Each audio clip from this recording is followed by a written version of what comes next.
5 సంవత్సరాలు వాళ్ళు ఒక్క గుంట పూడ్చలేదు.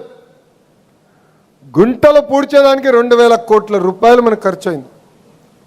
మళ్ళీ వర్షాలు పడిన తర్వాత గుంతలు పడినాయి, అది పూర్తి చేస్తున్నాం. ఇంకా రోడ్లు వేయాల్సిన అవసరం ఉంది. మిగిలిన సంక్షేమ కార్యక్రమాలు కూడా అమలు చేయాల్సి ఉంది. కానీ మనం చేసిన కార్యక్రమాలు చెప్పుకోవాల్సిన బాధ్యత మనందరిపైన ఉంది. ఒక పెన్షనే ఉదాహరణ.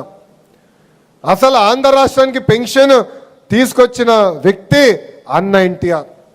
ఆనాడు 30 రూపాయలతో పెన్షన్ ఇచ్చారు.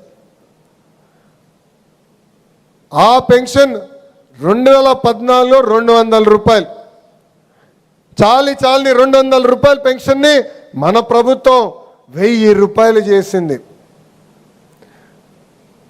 కరెక్ట్గా 2019 ఎన్నికల ముందల హామీ ఇవ్వకపోయినా 1000 రూపాయల పెన్షన్ని మనం 2000 రూపాయలు చేసాం.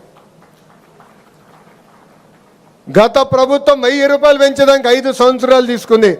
కానీ అదే మన ప్రభుత్వ అధికారంలోకి వచ్చిన మొదటి 100 రోజుల్లో 1000 రూపాయలు పెన్షన్ పెంచాం. 4000 రూపాయలు ఈరోజు మనం చేసాం. చెప్పాలి, మనం పనులు చేస్తాం ఎంత ముఖ్యమో, చేసిన పనులు కూడా చెప్పుకోవాల్సిన బాధ్యత మనందరి పైన ఉంది. ఇంతేకాదు, మారుతున్న కాలానికి పార్టీలో కూడా మార్పు రావాలని నేను కోరుకున్నా.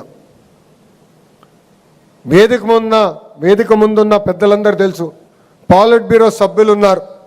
అనేకసార్లు పాలిట్ బ్యూరోలో కూడా పార్టీలో సంస్కరణలు తీసుకురావాలని నేను మారటం కూడా జరిగింది. ప్రతి పార్టీ పదవికి టర్మ్ లిమిట్ ఉండాలని నేను ప్రతిపాదిస్తాం కూడా జరిగింది. అది నాకు కూడా వర్తిస్తుంది. అందరికీ టర్మ్ లిమిట్ ఉండాలి. ఒక వ్యక్తి ఒకే పదవిలో 2 టర్ముల కన్నా ఎక్కువ ఉండకూడదు. అతను ప్రమోట్ అవ్వాలి. సామాన్య గ్రామ పార్టీ అధ్యక్షుడు ఎందుకు పాలిట్ బ్యూరో వరకు రాకూడదని నేను పాలిట్ బ్యూరోలో కూడా మారటం జరిగింది. ఇది మన పార్టీ, ఇది మన కుటుంబం. మనం అనుకున్న అన్నీ ఒకే రోజు అవ్వవు.